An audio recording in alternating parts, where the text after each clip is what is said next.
ในท้ายทิศแล้วนี้แผนกอุตสาหกรรมและการค้าแขวงได้จัดพิธีจัดตั้งปาฐกถาวันสถาปนาสาธารณรัฐประชาธิปไตยปราสาทสุลาวครบรอบ50 ปีส่งธันวา1975หาส่งธันวา2025และวันเกิดประธานไกรสอนพรหมวิหารครบรอบ105 ปี13ธันวา1920หา13ธันวา2025ขึ้นอยู่ห้องประชุมของตนเป็นเกียรติเข้าร่วมกล่าวหวนคืนวันสำคัญของทานครสวรรค์สุขเสริมหัวหน้าแผนกอุตสาหกรรมและการค้าแขวงบริกรรมไซมีพนักงานหลักแรงนำพาคุ้มครองพนักงานวิชาการเข้าร่วมเสริมซึมประวัติหมุนเสือและความหมายความสำคัญของวันศาสตร์ที่2ธันวาประชาชนลาวบดับเผาภายใต้การนำพา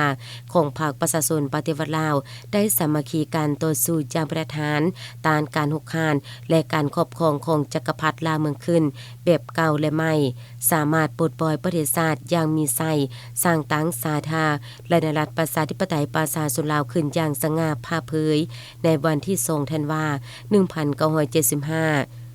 การเคลื่อนไหวของประธานไกรสอนพรหมวิหารจุดประสงค์ของการจัดพิธีปาฐกถา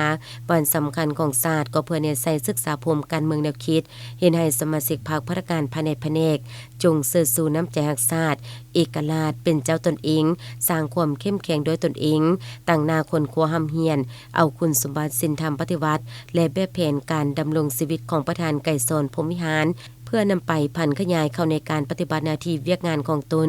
ก็คือภารกิจปกปักรักษาและสร้างสาพัฒนาประเทศชาติให้เข้มแข็งประชาชนทั้งมีผาสุขสังคมมีความยุติธรรมและศิวิไลต่อมาของวันเดียวกันยังได้ถือเอาโอกาสดังกล่าวนี้ประกาศพนักงานนำพาคุ้มครองจำนวน2ท่านหญิง1ท่านเข้ารับอุดหนุนบำนาญ